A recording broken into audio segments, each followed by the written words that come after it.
জুলাইয়ের আন্দোলন কি বিপ্লব ছিল কিনা, এই প্রশ্নের অ্যান্সার দেওয়ার আগে তিনটা জিনিসের পার্থক্য আমাদের বুঝতে হবে। মনে করেন রাষ্ট্র ক্ষমতা হলো একটা চেয়ারের মতো বা একটা সিংহাসনের মতো। এই সিংহাসনের উপরে শাসক বসে থাকে। এখন আপনি এসে শাসককে এখান থেকে নামায় ফেললেন, ধাক্কা দিয়ে টেনে যেভাবে ইচ্ছা নামায় ফেললেন। এটা কি?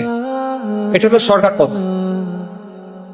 আপনি তারপর চেয়ারে বসে গেলেন, এটা কি? ক্ষমতা দখল। চেয়ারে বসার পর আপনি চেয়ারটা রেনোভেট করলেন, নতুন করে বার্নিশ করলেন, নতুন করে রং করলেন, কোন জায়গায় ছিঁড়ে গেছিল সেলাই করলেন, এটা হলো সংস্কার। কিন্তু বিপ্লব হলো আপনি চেয়ারটা ডিসম্যান্টল করবেন, আপনি ওটা ভাঙবেন, নতুন করে তৈরি করবেন, এবং নতুন চেয়ারটা আগেরটার মতো হবে, ডিফারেন্ট হবে। এবং প্রবলেম ওটা চেয়ার নাও হইতে পারে, ওটা একটা টুল হইতে পারে, দিবান হইতে পারে। এটা হলো বিপ্লব। তাহলে আমি আবার প্রশ্ন রাখবো, জুলাইয়ের আন্দোলন কি বিপ্লব ছিল কিনা? জুলাইয়ের আন্দোলন বিপ্লব ছিল না। বারিকাল্লাহু ফিকুম। আল্লাহ এই ভাইয়ের হায়াতের মধ্যে বারাকা দান করুক, তার ইলমের মধ্যে বারাকা দান করুক, এবং তাকে সমস্ত ষড়যন্ত্র থেকে হেফাজত করুক।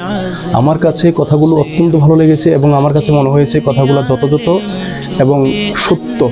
আপনাদের কাছে কেমন লেগেছে জানাবেন ইনশাআল্লাহ।